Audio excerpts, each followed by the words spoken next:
સર્વે જો કે વાત તો ઘણી થઈ અને મારો વિષય પણ જુદો છે, પણ છતાંય સંતો મહાપુરુષો કહેતા કે નાયતાવે નૂર વધે સંતાવે સગા, જય બોલો જીવનની કે ઘરે આવી ગંગા. નાયતે મરવું, નાયતે તરવું, નાયત ગંગાના પ્રવાહ સુધી ઊંચા.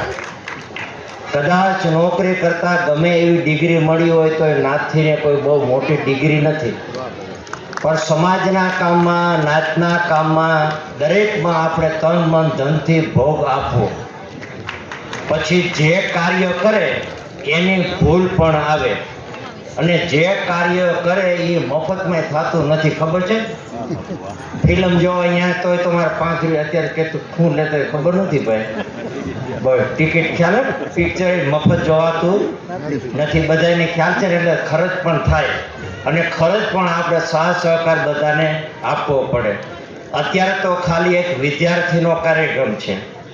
અમારે ભગવાનજીભાઈ સારું બોલ્યા, મારવાડી સાહેબ સારું બોલ્યા, તદુપરાંત 2 મહાનુભાવે આઈએસ અધિકારીઓ પણ સારું બોલ્યા.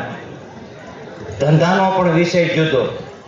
એક ભગવાનજીભાઈ ધંધાની થોડીક વાત કરી, અને એ જે ધંધા કરે ને ભગવાન, એ આપણા બધા સત્સંગી ભાઈઓ. ભગવાન 10મા માળે ઠેઠ ભેંસું રાખે. મુંબઈની અંદર 10મા માળે પણ ભેંસું રાખે એવાય છે, અને હાવ ગામથી માણસો, દેશી માણસો. તદુપરાંત સાહેબ, આ તો પૈસા કમાવાની વાત આવે ને એની ઉપર વાત કરી. મને એક ભાઈ કે બાપા તમે પ્રોગ્રામમાં જાઓ, મેં કહા કે ગામડામાં જાઓ, મેં કહા. અને જે વાત કરવાવાળો ને પેટ્રોલ પંપનો માલિક, માઠું વર આપણે પડ્યું 84માં 86માં, મને કે બાપા એક કામ કરો ને, મેં બોલો કે જે ગામમાં તમને ગધેડા નજરમાં આવે ને એ ગામ મને કહેજો. શું નજરમાં આવે? ગધેડા. એટલે મેં કીધું મારો વિષય નથી કે હું લેવેટનો ધંધો નથી કરતો, એટલે અમે મિત્ર એટલે હસતા હતા. મને કે કાંઈ નહીં, ગામ તો કહેજો. મેં તારે કામ શું છે? તો કે બાપા અહીંયા ગધેડા માઠા વરમાં 200 રૂપિયા 300 રૂપિયા ગધેડા મળતા, અને એ ભાઈ ટ્રક ભરી અને રાજસ્થાનમાં એક ગધેડું 3000 4000માં વેચતો. હવે તમે બુદ્ધિનો વિષય જુઓ. પેટ્રોલ પંપનો માલિક, એટલે પૈસા ક્યાંથી કમાવા એ પણ બુદ્ધિનો એક વિષય હોવો જોઈએ.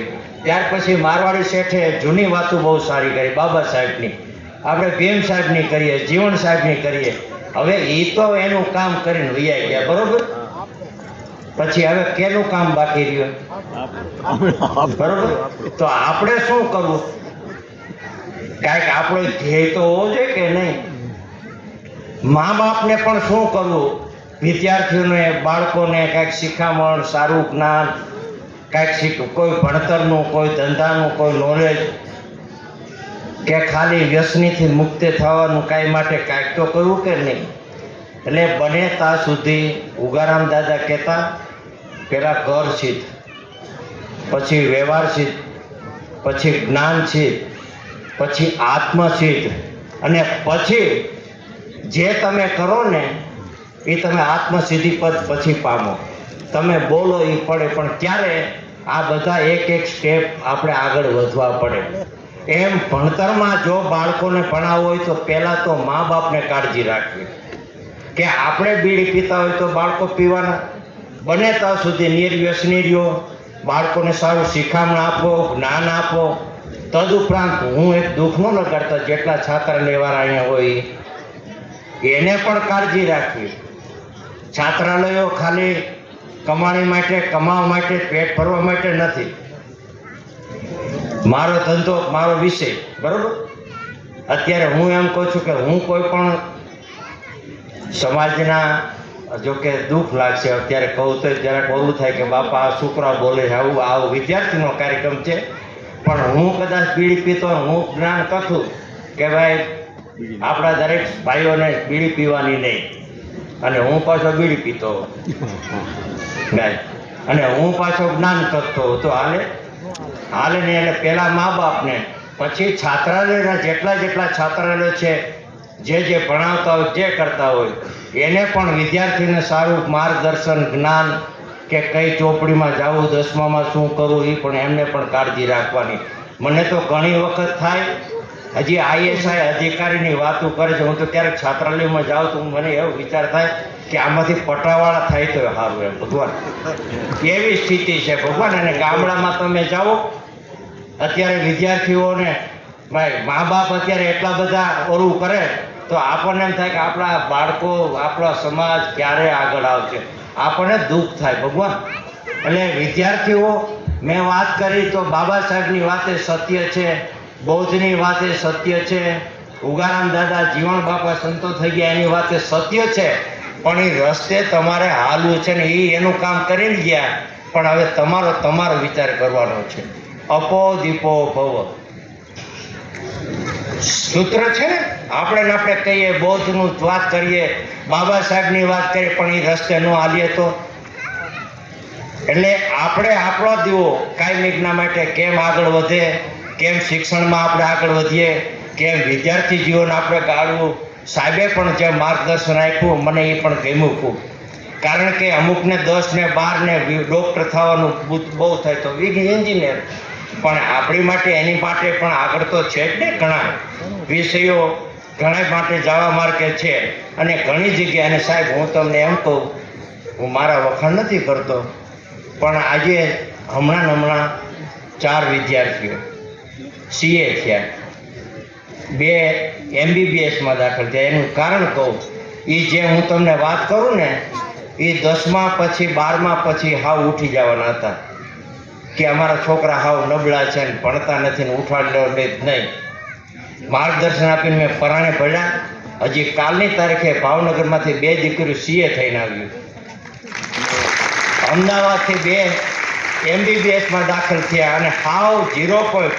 જે SSCમાં 4 વર્ષ નાપાસ થયા ને એને દાદા ઉગારામ બાપાના સંતોને દયા કૃપા છે. આપણે તો શું આપીએ, માર્ગદર્શન આપ્યું. એ છોકરો પણ અત્યારે MBBSમાં હમણાં ફોર્મ ભર્યું ભગવાન. એટલે આપણે પણ સારા વિદ્યાર્થીઓને માર્ગદર્શન આપી કેમ આગળ વધે, એટલે કાયમિકના માટે એ ધ્યાનમાં રાખી અને આગળ વધે. જોકે મારો તો વિષય જુદો છે, છતાંય આપણે આટલું મારે કહેવાનું ફરજ છે. એટલે કાયમિકના માટે બાળકોને ભણાવો. બાળકો પણ તમને હું બધાને કહું છું કે ભણજો, સારું શિક્ષણ મેળવજો, આગળ વધો. અને હું તો એમ કહું છું કે બાબા સાહેબને કરતાંય પણ એક ડગલું તમે આગળ વધો. એવા સંતો મહાપુરુષોના આગળ પ્રાર્થના. અને જય ગુરુદેવ, શુભાશીષ. આનંદમાં રહ્યો, આનંદ કરો, પ્રગતિને પંથે રહ્યો. અને ખોટા રિવાજો, કુરિવાજો, અંધશ્રદ્ધાઓથી પણ દૂર રહ્યો. હવે જેટલું વિજ્ઞાન યુગ આગળ એટલું પાછું અંધશ્રદ્ધા પણ આગળ છે. એટલે બને ત્યાં સુધી અંધશ્રદ્ધાઓમાં પણ નહીં રહેવાનું.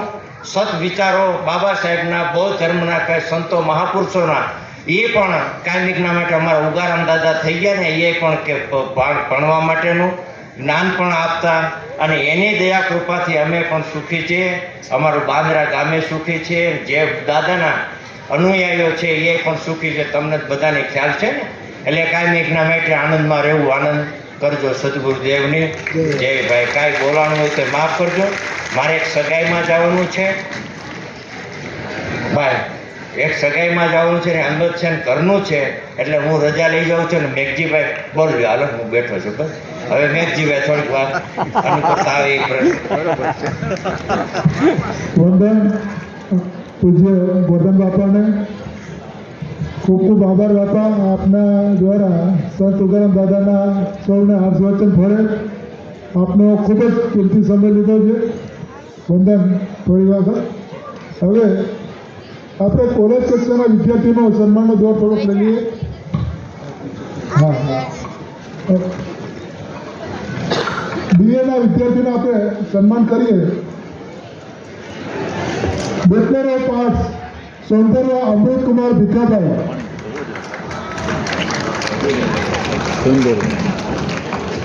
ભીખાભાઈ